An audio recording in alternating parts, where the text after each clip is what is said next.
Our Alicia Bergio has been following this story closely. Alicia, you join us now.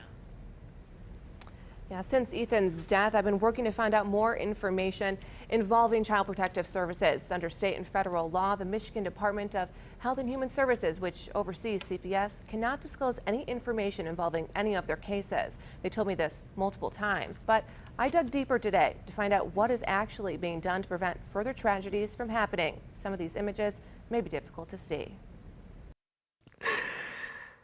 It's so hard. I just wish Ethan was still here. Days have gone by, but Ashley Belcher still feels gutted, knowing her nephew, 5-year-old Ethan Belcher, is no longer here. They failed him.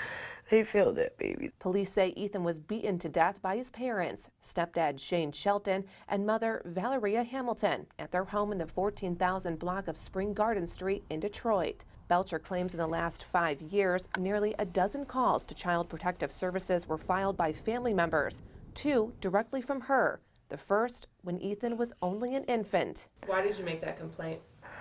Because my brother had went for a visit and Ethan was completely emaciated. Belcher says CPS investigated, but the children were not removed. And all she had to do was go take some classes. The second complaint by Belcher in February 2021. I took him to the hospital because he was bruised from head to toe. At that time, Belcher says Ethan was removed from his home and placed with a family member temporarily. He was sent back to his parents not long after. After she received the children back, why weren't they being checked on once a month, at least, to see if they were being fed, clothed, not being hurt? We went looking for answers, calling the state health department directly. The system has failed this poor boy, and it's unfortunate because now there's a child whose life is lost, a family who's grieving, and the fact that the state health department cannot comment, it's disappointing. It's frustrating for a lot of people.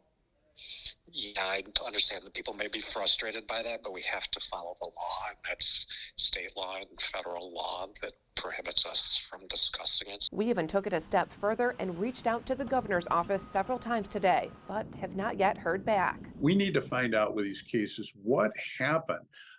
If there's no transparency for decades, all these cases just get swept under the rug. Michigan Senator Jim Runstad is proposing a bill that would do the opposite. Currently, they tell us we can't tell you anything. So my bill is to bust that open and allow legislators, sitting legislators, and credentialed media to be able to get this information. The Supreme Court can't get away with this lack of transparency.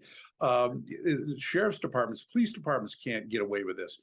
Only CPS. Why only CPS? Something needs to change.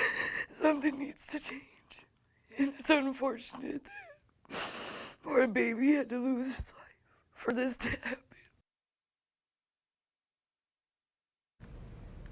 Senator Runstad is hoping he'll gain bipartisan support on this bill to truly make a change.